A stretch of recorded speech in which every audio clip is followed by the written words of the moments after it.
Welcome to this third video of the Rack Power course. In this video we're going to talk about how power from a utility company comes into a data center and the power distribution chain within the data center. To keep the discussion simple, this information will focus on North American data centers. View the International Power Voltages video to learn about the different voltages used in data centers around the world. The best goal for a Class 4 data center would be to have two feeds from separate utilities or from at least two main substations. This would provide two completely redundant power chains, including redundant access to the utility power grid. Since this is very expensive and usually not feasible, the most popular option is to back up the utility power feed with diesel generators. A series of switches on both the utility feed and the generator feed are used to provide a level of redundancy for all the equipment in the data center. This seemingly complicated chart is actually a simplified view of what many data center schematics look like. Let's zoom in on this and take it piece by piece. We'll start with the utility feed. Power coming from the utility distribution substation can range from 2 to 30 plus kilovolts. Since the power entering the building is generally 480 volts, there has to be a transformer that can reduce the voltage down to 480 volts. The power then passes from the transformer through an automatic transfer switch or switches.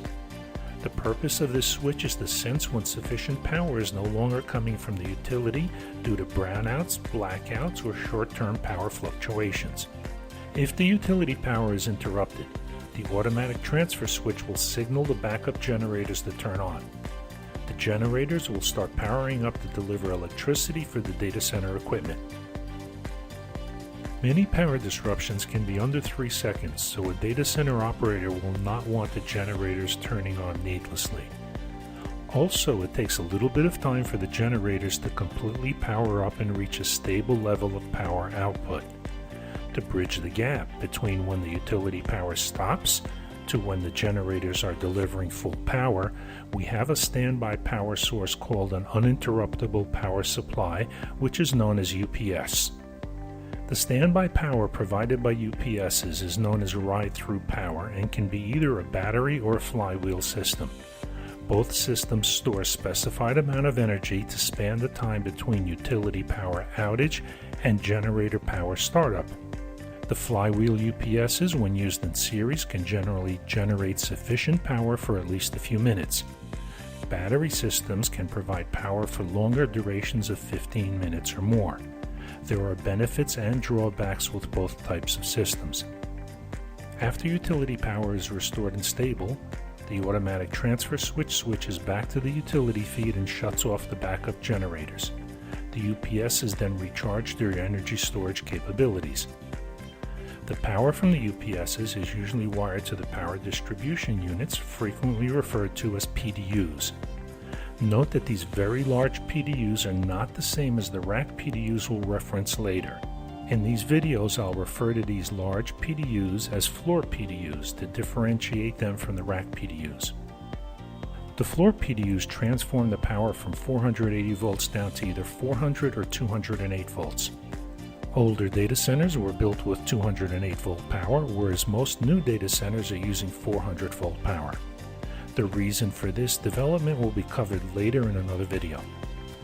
Floor PDUs are connected to a series of remote power panels referred to as RPPs. These are larger versions of the breaker panel in your home. If you look at this panel, it has multiple points where you can connect wires to run to your equipment.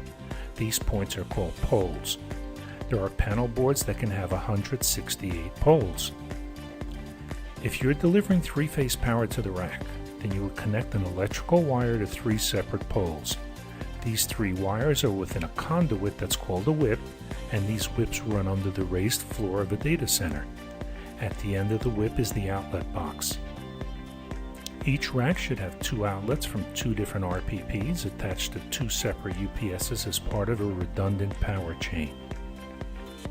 The rack PDU in each rack plugs into the outlets.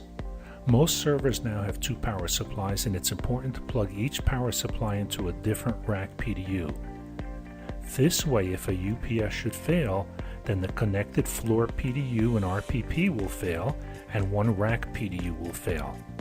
If properly configured, the other rack PDU along with the other power chain will remain operational and your servers won't go down. An important exception to the just mentioned power chain is the increasing use of overhead bus systems. These systems connect to the UPS and eliminate the need for floor PDUs, RPPs, and whips running underneath a raised floor.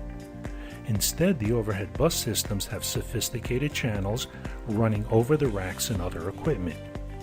Outlet boxes can then be placed wherever needed along these channels and are simply connected into the overhead busway.